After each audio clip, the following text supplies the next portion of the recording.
ನಮಸ್ಕಾರ ವೀಕ್ಷಕರೇ, ಇದು ಸಿಲಿಕಾನ್ ಸಿಟಿಗೆ ನಮ್ಮ ಮೆಟ್ರೋ ಬಂದ ಕತೆ. ಮೆಟ್ರೋ ರೈಲಿನ ದಶಕಗಳ ನಿರ್ಮಾಣದ ಸಂಕಷ್ಟದ ಕತೆ. ಹತ್ತಾರು ಸವಾಲುಗಳನ್ನು ಎದುರಿಸಿ ದಿಕ್ಕುಗಳನ್ನು ಹತ್ತಿರವಾಗಿಸಿದ ಮೆಟ್ರೋ ಸಂಪರ್ಕದ ಹಿಂದಿನ ಯಶೋಗಾಥೆಯ ಕತೆ. ಇದುವೇ ಹೊತ್ತಿನ ವಿಶೇಷ ನನ್ನ ಹಾದಿ. ನಾನು ಸಂಧ್ಯಾ ಭಟ್.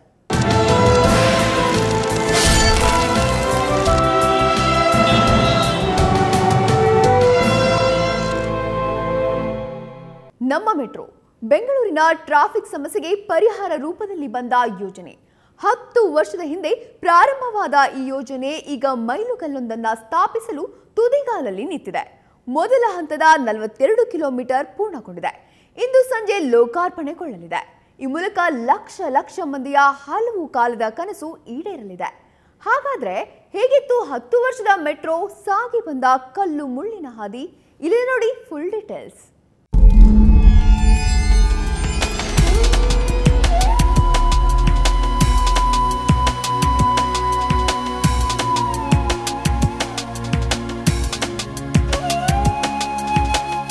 ಬೆಂಗಳೂರು ಸುಂದರ ಸ್ವಚ್ಛ ನಗರಿ. ಯಲಹಂಕದ ನಾಡಿನ ಪಾಳೆಗಾರ ನಾಡಪ್ರಭು ಕೆಂಪೇಗೌಡ ಕಟ್ಟಿದ ನಾಡು. 15ನೇ ಶತಮಾನದಲ್ಲಿ ಕೆಂಪೇಗೌಡರು ದೂರದೃಷ್ಟಿಯಿಂದ ನಿರ್ಮಿಸಿದ ನಗರ ಬೆಂಗಳೂರು. ಕೆಂಪೇಗೌಡರ ಕಾಲದಿಂದಲೂ ನಿರಂತರವಾಗಿ ಬೆಳೆಯುತ್ತಲೇ ಬಂದ ಬೆಂಗಳೂರು ಸ್ವಾತಂತ್ರ್ಯ ನಂತರ ಮತ್ತೊಂದು ಮಜಲು ತಲುಪಿತು. ಕರ್ನಾಟಕ ರಾಜ್ಯ ನಿರ್ಮಾಣವಾದ ನಂತರ ಬೆಂದಕಾಳೂರು ರಾಜ್ಯದ ರಾಜಧಾನಿ ಎನಿಸಿಕೊಂಡಿತು. ಇಷ್ಟಾದ್ರೂ ಬೆಂಗಳೂರು ಅತ್ಯಂತ ವೇಗವಾಗಿ ಬೆಳೆದಿದ್ದು 90ರ ದಶಕದ ನಂತರ.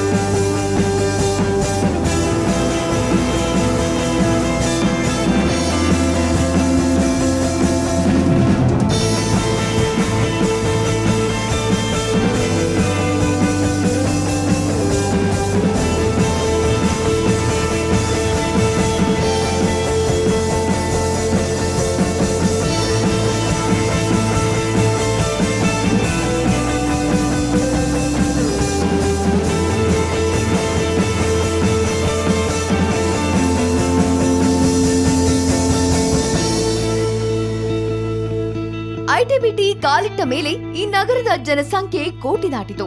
ಹೊರ ರಾಜ್ಯದ ವಲಸಿಗರ ಸಂಖ್ಯೆ ಹೆಚ್ಚಾಗತೊಡಗಿತು. ಇದರಿಂದಾಗಿ ಒಂದೊಂದೇ ಸಮಸ್ಯೆ ಹುಟ್ಟಿಕೊಳ್ಳಲಾರಂಭಿಸಿತು.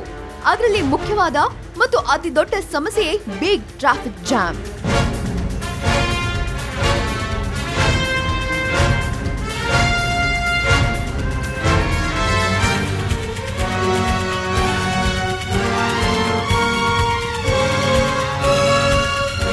ಯಾವಾಗ ಬೆಂಗಳೂರಿನಲ್ಲಿ ಟ್ರಾಫಿಕ್ ಸಮಸ್ಯೆ ಹೆಚ್ಚಾಯ್ತೋ ಆಗ ನಮ್ಮ ಸರ್ಕಾರ ಸಮಸ್ಯೆಗೆ ಪರಿಹಾರ ಹುಡುಕೋಕೆ ಆರಂಭಿಸಿತು. ಆ ವೇಳೆ ಸರ್ಕಾರದ ಕಣ್ಣಿಗೆ ಟ್ರಾಫಿಕ್ ಸಮಸ್ಯೆಗೆ ರಾಮಬಾಣ ಅಂತ ತೋರಿದ್ದೇ ನಮ್ಮ ಮೆಟ್ರೋ.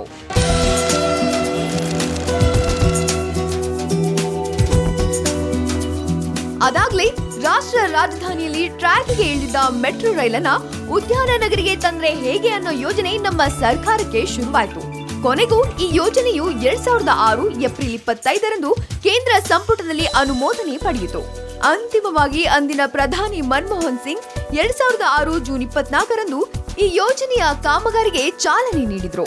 ಮೊದಲ ಹಂತದಲ್ಲಿ ಪೂರ್ವ ಪಶ್ಚಿಮ ಉತ್ತರ ದಕ್ಷಿಣ ಮೆಟ್ರೋ ಕಾರಿಡಾರ್ ರಚಿಸೋಕೆ ಯೋಜನೆ ಸಿದ್ಧವಾಯಿತು.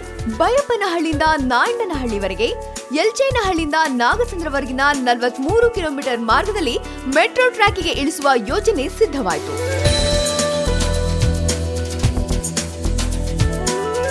2006ರಲ್ಲಿ ಆರಂಭವಾದ ಮೊದಲ ಹಂತದ ಮೆಟ್ರೋ 2010ಕ್ಕೆ ಪೂರ್ಣಗೊಳಿಸುವುದು ನಿಗಮದ ಪ್ಲಾನ್ ಆಗಿತ್ತು.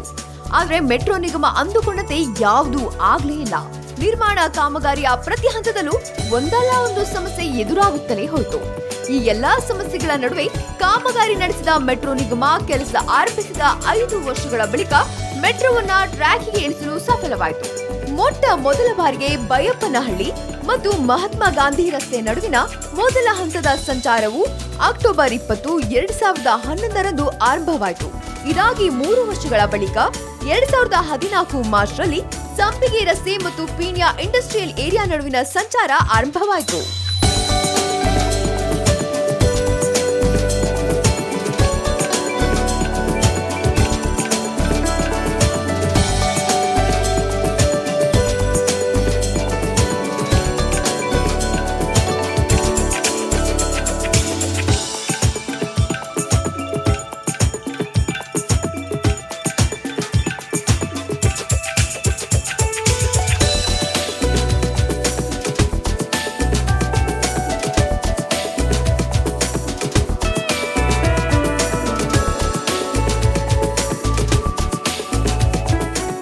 ಎಂದಿನಂತೆ ಪೀಣ್ಯದಿಂದ ಮುಂದೆ ಸಾಗಿದ ಗ್ರೀನ್ ಲೈನ್ ಮೆಟ್ರೋ ಮಾರ್ಗ 2015ರ ಮೇನಲ್ಲಿ ನಾಗಸಂದ್ರ ತಲುಪಿತು.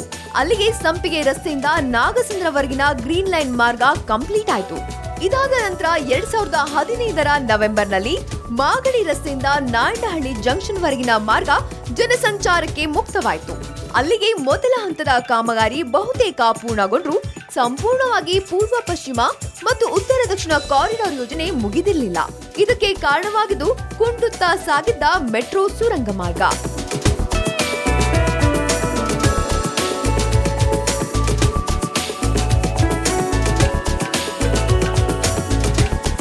ಇನ್ನು ಸುರಂಗ ಕೊರೆಯುವ ವೇಳೆ ಸಾಕಷ್ಟು ಎಡರು ತೊಡರು ಉಂಟಾದ ಹಿನ್ನೆಲೆ ಮೊದಲ ಹಂತದ ಮೆಟ್ರೋ ವಿಳಂಬವಾಗುತ್ತಲೇ ಸಾಗಿತು. ಅಂತಿಮವಾಗಿ 2016 ಏಪ್ರಿಲ್ 30ರಂದು ನೇರಳೆ ಮಾರ್ಗದ ಸಿಟಿ ರೈಲ್ವೆ ನಿಲ್ದಾಣದಿಂದ ಕಬ್ಬನ್ ಪಾರ್ಕ್ ನಿಲ್ದಾಣದವರೆಗಿನ 4 ಕಿಲೋಮೀಟರ್ ಸುರಂಗ ಸಂಚಾರ ಆರಂಭವಾಯಿತು. ಅಲ್ಲಿಗೆ 18 ಕಿಲೋಮೀಟರ್ ಉದ್ದದ ನಾಯಂಡಹಳ್ಳಿ ಟು ಬೈಬನಹಳ್ಳಿ ಮೆಟ್ರೋ ಮಾರ್ಗ ಕಂಪ್ಲೀಟ್ ಆಯಿತು.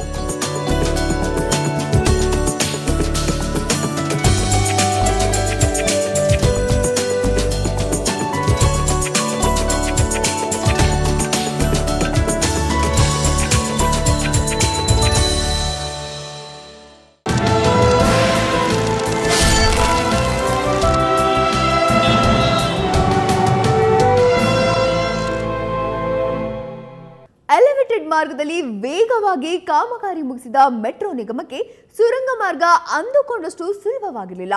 ಸುರಂಗ ಕೊರೆಯಲು ಭೂಗರ್ಭಕ್ಕೆ ಇಳಿದ ಟನಲ್ ಬೋರಿಂಗ್ ಮಷಿನ್ಗಳು ಬೆಂಗಳೂರು ಮಣ್ಣು ಕಂಡು ಸುಸ್ತಾಗಿ ನಿಂತಿದ್ವು. 1 ಇಂಚು ಸುರಂಗ ಕೊರೆಯಲು ದಿನವನ್ನೇ ತೆಗೆದುಕೊಂಡ್ವು. ಹಾಗಾದ್ರೆ ಮೆಟ್ರೋ ಲೆಕ್ಕಾಚಾರ ಎಲ್ಲಿ ಉಲ್ಟಾಯಿತು? ಅಂತಿಮವಾಗಿ ಹೇಗೆ ಟನಲ್ ನಿರ್ಮಾಣವಾಯಿತು ಅನ್ನೋದರ ರಿಪೋರ್ಟ್ ಇಲ್ಲಿದೆ ನೋಡಿ.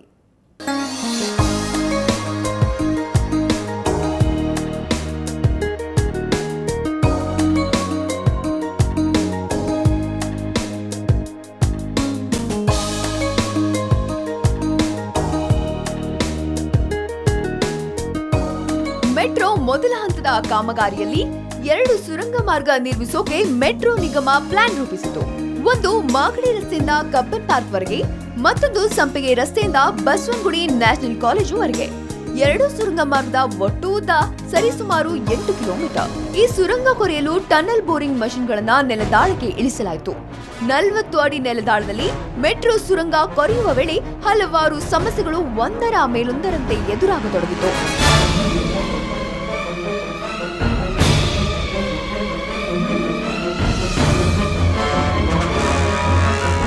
ಸಮಸ್ಯೆಗಳ ಮೇಲೆ ಸಮಸ್ಯೆಗಳಂತೆ ಬೃಹದಾಕಾರದ ಬಂಡಿಗಳು ಸಿಕ್ಕಿದ್ರಿಂದಾಗಿ ಸುರಂಗ ಕೊರೆಯುವ ಟಿಬಿಎಂಗಳು ಹೆಡ್ ಮುರಿದು ನೆಲದೊಳಗೆ ಕೆಟ್ಟು ನಿಂತವು.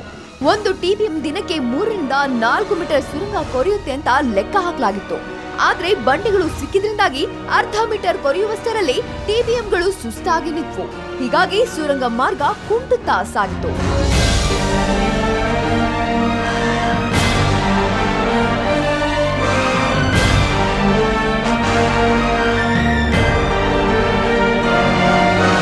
ಅಂತಿಮವಾಗಿ 2016ರಲ್ಲಿ ಮಾಗಡಿ ರಸ್ತೆಯಿಂದ ಕಬ್ಬನ್ ಪಾರ್ಕ್ ವರೆಗಿನ ಸುರಂಗ ಮಾರ್ಗದ ಕಾಮಗಾರಿ ಕಂಪ್ಲೀಟ್ ಆಯಿತು. ಈ ಮಾರ್ಗದಲ್ಲಿ 2016 ಏಪ್ರಿಲ್ 30ರಂದು ಮೆಟ್ರೋ ಸಂಚಾರ ಕೂಡ ಆರಂಭಿಸಲಾಯಿತು. ಈ ಮೂಲಕ ದಕ್ಷಿಣ ಭಾರತದಲ್ಲೇ ಮೊಟ್ಟ ಮೊದಲ ಬಾರಿಗೆ ಸುರಂಗದಲ್ಲಿ ಮೆಟ್ರೋ ಓಡಿಸಿದ ಕೀರ್ತಿ BMRCLಗೆ ದಕ್ಕಿತು.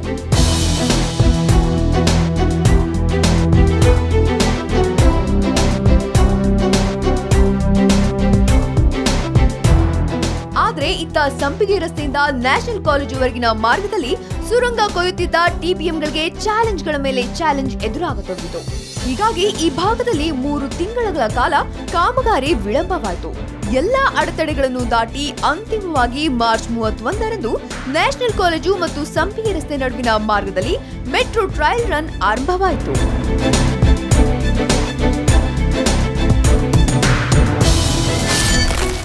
ಮೆಜೆಸ್ಟಿಕ್ನಲ್ಲಿದೆ ಬೃಹತ್ ಇಂಟರ್ಚೇಂಜ್ ನಿಲ್ದಾಣ. ದೇಶದಲ್ಲೇ ದೊಡ್ಡದು ಆ ಮೆಟ್ರೋ ಸ್ಟೇಷನ್. 7 ಫುಟ್ಬಾಲ್ ಸ್ಟೇಡಿಯಂಗೆ ಸಮವಂತೆ ಆ ಸ್ಟೇಷನ್.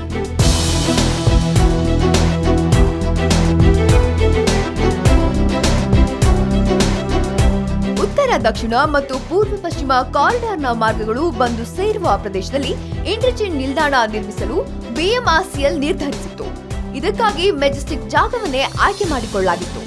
2012ರ ಜನವರಿಯಲ್ಲಿ ಮೆಜೆಸ್ಟಿಕ್ ಅಂಡರ್ಗ್ರೌಂಡ್ ನಿಲ್ದಾಣದ ಕೆಲಸ ಆರಂಭಿಸಲಾಯಿತು. 2014ಕ್ಕೆ ಯೋಜನೆ ಪೂರ್ಣಗೊಳಿಸಲು ನಿರ್ಧರಿಸಿದ್ರೂ ಅದು ಸಾಧ್ಯವಾಗಲಿಲ್ಲ. ಹಲವು ಕಾರಣಗಳಿಂದ ಕುಂಟುತ್ತಾ ಸಾಗಿದ ಮೆಜೆಸ್ಟಿಕ್ ಮೆಟ್ರೋ ನಿಲ್ದಾಣದ ಕಾಮಗಾರಿ ಈಗ ಕಂಪ್ಲೀಟ್ ಆಗಿದೆ.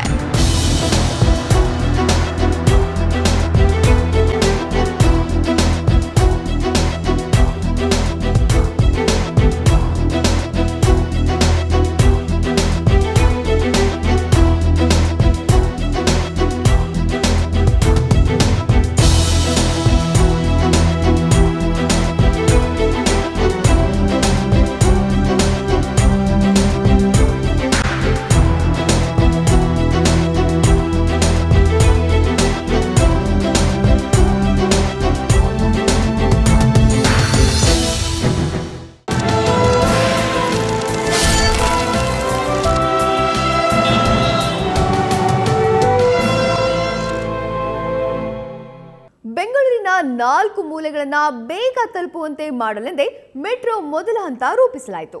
ಬಿಎಂಆರ್ಸಿ ಎಲ್ಲ ಪ್ಲಾನ್ ಕೊಂಚ ವಿಳಂಬವಾದರೂ ಈಗ ಫಲ ಸಿಕ್ಕಿದೆ. ನಾಳೆಯಿಂದ ಜನರ ಸಂಚಾರಕ್ಕೆ ಸಿಗಲಿದೆ.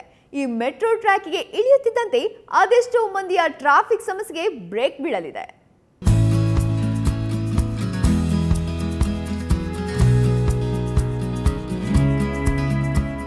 ಮೊದಲ ಹಂತದಲ್ಲಿ ಪೂರ್ಣ ಪ್ರಮಾಣದ ಮೆಟ್ರೋ ಸಂಚಾರ ಆರಂಭವಾಗಲು ಇನ್ನು ಕೆಲವೇ ಗಂಟೆಗಳು ಬಾಕಿ ಉಳಿದಿದೆ.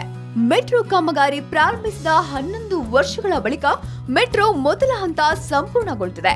ಒಮ್ಮೆ ಮೊದಲ ಹಂತ ಪೂರ್ಣಗೊಳ್ಳುತ್ತಿದ್ದಂತೆ ಬೆಂಗಳೂರಿನ 4 ಮೂಲೆಗಳು ಹತ್ತಿರವಾಗಲಿದೆ.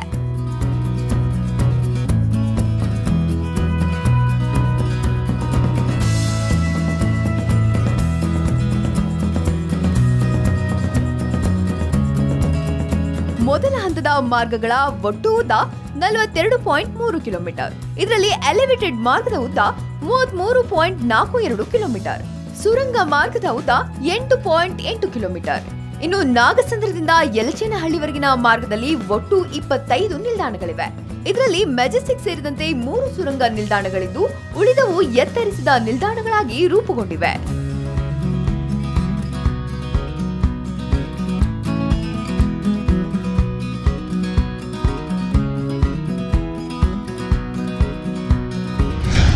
ಹಸಿರು ಮಾರ್ಗದ ನಿಲ್ದಾಣಗಳು: ನಾಗಸಂದ್ರ, ದಾಸರಹಳ್ಳಿ, ಜಾಲಹಳ್ಳಿ, ಪೀಣ್ಯ ಕೈಗಾರಿಕಾ ಪ್ರದೇಶ,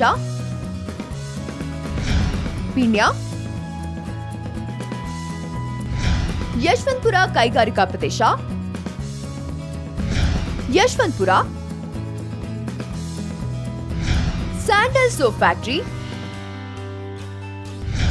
ಮಹಾಲಕ್ಷ್ಮೀಪುರಂ, ರಾಜಾಜಿನಗರ, ಕುವೆಂಪು ರಸ್ತೆ, ಶ್ರೀರಾಂಪುರ, ಮಂತ್ರಿ ಸ್ಕ್ವೇರ್ ಸಂಪಿಗೆ ರಸ್ತೆ, ಕೆಂಪೇಗೌಡ ಬಸ್ ನಿಲ್ದಾಣ, ಚಿಕ್ಕಪೇಟೆ,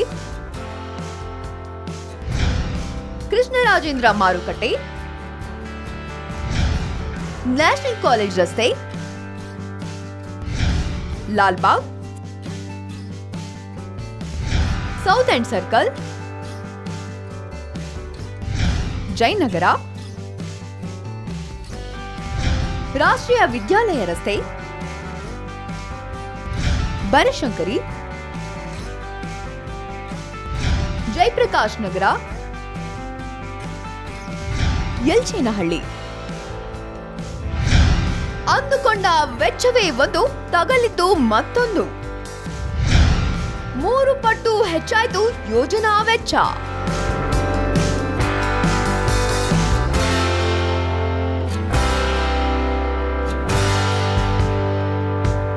ನಮ್ಮ ಮೆಟ್ರೋ ಯೋಜನೆಯ ಆರಂಭಿಕ ವಿಸ್ತೃತ ಯೋಜನಾ ವರದಿಯ ಪ್ರಕಾರ ಈ ಯೋಜನೆಗೆ 5,453 ಕೋಟಿ ವೆಚ್ಚ ಎಂದು 2005ರಲ್ಲಿ ನಿಗದಿಪಡಿಸಲಾಗಿತ್ತು.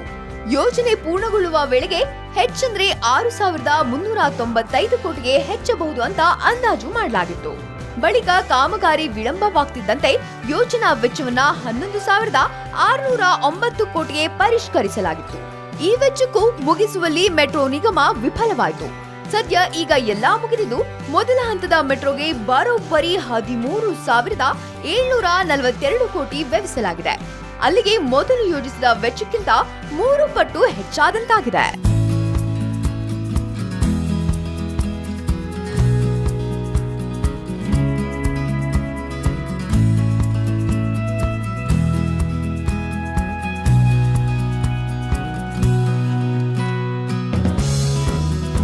ಇನ್ನು ಮೊದಲ ಹಂತದ ಮೆಟ್ರೋ ಪೂರ್ಣಗೊಳಿಸಿದ ಸಂಭ್ರಮದಲ್ಲಿರೋ ಮೆಟ್ರೋ ನಿಗಮ ನಗರದಲ್ಲಿ ಮೆಟ್ರೋವನ್ನ ಇನ್ನಷ್ಟು ವಿಸ್ತರಿಸಲು ನಿರ್ಧರಿಸಿದೆ. ಎರಡನೇ ಹಂತದಲ್ಲಿ 72 ಕಿಲೋಮೀಟರ್ ಹಳಿ ನಿರ್ಮಿಸಲು ಯೋಜನೆ ರೂಪಿಸಲಾಗಿದ್ದು, ಇದಕ್ಕೆ 26,500 ಕೋಟಿ ವೆಚ್ಚದ ಸಾಧ್ಯತೆಯ ಬಗ್ಗೆ ಅಂದಾಜಿಸಲಾಗಿದೆ.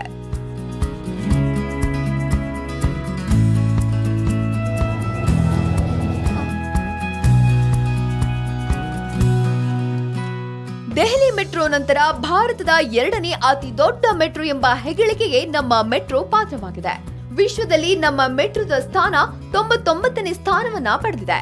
ಇಷ್ಟು ದೊಡ್ಡ ವ್ಯವಸ್ಥೆಯಾದ ನಮ್ಮ ಮೆಟ್ರೋದಲ್ಲಿ ಸದ್ಯ 2 ಲಕ್ಷ ಮಂದಿ ನಿತ್ಯ ಸಂಚಾರ ಮಾಡ್ತಿದ್ದಾರೆ.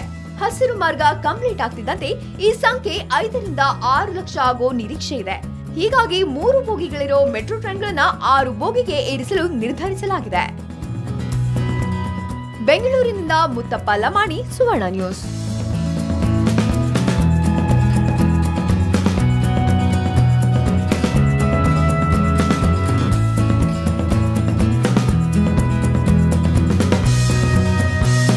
ಬೆಳೆಯುತ್ತಿರೋ ಬೆಂಗಳೂರಿಗೆ ನಮ್ಮ ಮೆಟ್ರೋ ತುಂಬಾನೇ ಅನಿವಾರ್ಯ. ಹೀಗಾಗಿ ಮೆಟ್ರೋ ಶಾರ್ಟ್ ಟರ್ಮ್ ನಲ್ಲಿ ಅಪಾರ ಜನಪ್ರಿಯತೆಗೆ ಕಾರಣವಾಗಿದೆ. ಆದರೆ ಕಾಮಗಾರಿ ವಿಳಂಬದಿಂದಾಗಿ ಮೆಟ್ರೋ ಮೇಲೆ ಕೆಲವರಿಗೆ ಒಂದಿಷ್ಟು ಬೇಸರವೂ ಇದೆ. ಅದೇನೇ ಇರಲಿ, ಹಲವು ಸವಾಲುಗಳನ್ನ ಮೆಟ್ಟಿ ನಿಂತ BMRCLನ ಮೊದಲ ಹಂತವನ್ನ ಸಂಪೂರ್ಣ ಜನಸೇವೆಗೆ ನಿಂತಿದೆ. ಇದುವೇ ಕ್ಷಣದ ವಿಶೇಷ. ನೇರ ದಿಟ್ಟ ನಿರಂತರ ಸುದ್ದಿಗಾಗಿ ನೋಡ್ತಾ ಇರಿ ಸುವರ್ಣ ನ್ಯೂಸ್.